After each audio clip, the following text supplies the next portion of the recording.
Halo teman-teman, perkenalkan nama saya Lucy Tania Kevi, NPM 52180003 dari Universitas Timur Program Studi Kimia. Kali ini, saya akan mempresentasikan proposal mini saya dengan judul Pengaruh konsentrasi ragi dan lama fermentasi terhadap produksi bioetanol dari makroalga Ulva reticulata. Bab 1. Latar belakang. Di Indonesia, konsumsi akan bahan bakar minyak mengalami peningkatan dari tahun ke tahun. Hal ini berbanding terbalik dengan kesediaannya. Menurut data ESDM 2006, Indonesia hanya memiliki cadangan minyak sekitar 9 miliar barel. Sedangkan bahan bakar minyak yang dikonsumsi oleh masyarakat Indonesia mencapai 1,3 juta per barel. Apabila bahan bakar minyak dikonsumsi secara terus-menerus tanpa adanya cadangan minyak terbaru, maka minyak akan habis dalam kurun waktu beberapa tahun mendatang. Salah satu upaya yang dapat dilakukan untuk mengurangi konsumsi bahan bakar minyak yang bersumber dari fosil dengan memanfaatkan sumber energi alternatif untuk dijadikan sebagai bahan bakar. Energi bahan bakar alternatif salah satunya adalah bioetanol. Salah satu bahan baku yang digunakan untuk pembuatan bioetanol yaitu Ulva reticulata. Tujuan untuk mengetahui pengaruh konsentrasi ragi dan lama fermentasi terhadap produksi bioetanol dari makroalga Ulva reticulata. Metode penelitian ini melalui beberapa tahap yaitu tahap hidrolisis, tahap fermentasi, dan tahap destilasi.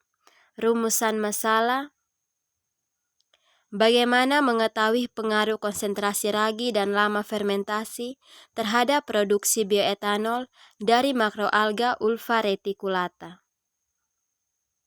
Bab 2. Pendahuluan. Ulva reticulata adalah rumput laut makroalga yang tergolong dalam divisi Chlorophyta.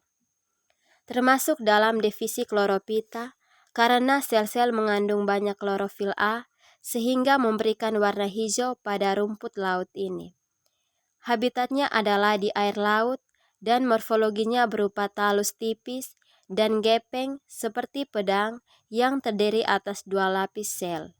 Ulva reticulata memiliki panjang sekitar 100 cm dan berwarna hijau terang.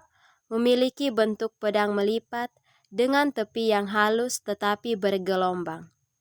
Ulva reticulata mengandung air 18,7%, protein 15-26%, lemak 0,1-0,7%, karbohidrat 45-51%, serat 2-5%, dan abu 16-23%.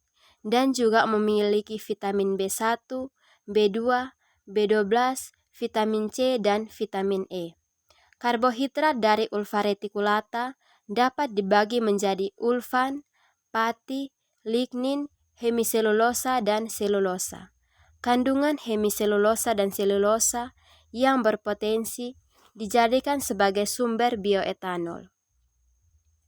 Taksonomi dari Ulva reticulata yaitu Kingdom Plantae, Phylum Chlorophyta, kelas Ulvophaceae, ordo Ulvales, famili Ulvaceae, genus Ulva, spesies Ulva reticulata.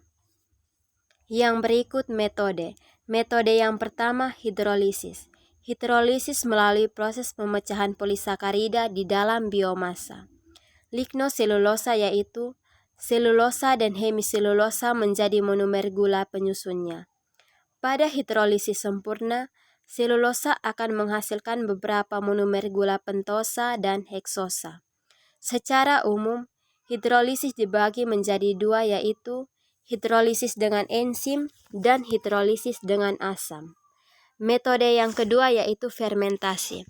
Fermentasi yaitu proses pemecahan gula sederhana menjadi bioetanol dan CO2 dengan menggunakan bantuan enzim yang diproduksi dari ragi. Metode yang ketiga yaitu destilasi.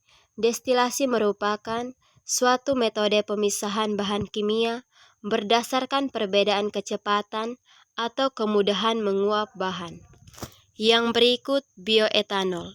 Bioetanol merupakan etanol yang dihasilkan dari bahan baku berupa biomasa ataupun limbahnya, kemudian diproduksi dengan teknologi biokimia melalui proses fermentasi. Bioetanol merupakan senyawa organik dengan struktur kimia C2H5OH. Bioetanol dan etanol merupakan zat yang sama. Yang membedakan antara bioetanol dengan etanol adalah bioetanol dari fermentasi glukosa, sedangkan etanol dihasilkan dari hasil sintesis. Bioetanol merupakan etanol yang dihasilkan dari fermentasi glukosa yang dilanjutkan dengan proses destilasi. Bab 3. Metodologi penelitian. Pertama, tempat dan waktu penelitian. Penelitian ini dilakukan di Laboratorium Fakultas Pertanian Universitas Timor. Alat dan bahan.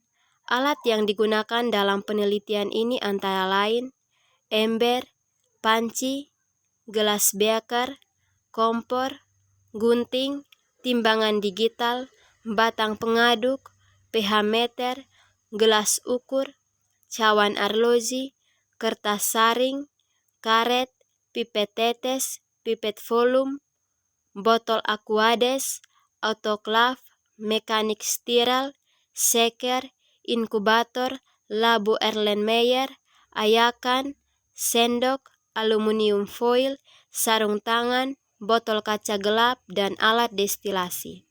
Bahan yang digunakan dalam penelitian ini antara lain mikroalga ulva reticulata, glukosa, HCl, KOH, ragi Saccharomyces cerevisiae, aquades, alkohol 96%, dan yeast extract. Yang ketiga, prosedur kerja. Prosedur kerja yang pertama, hidrolisis dengan HCl, fermentasi, dan destilasi. Sekian dan terima kasih.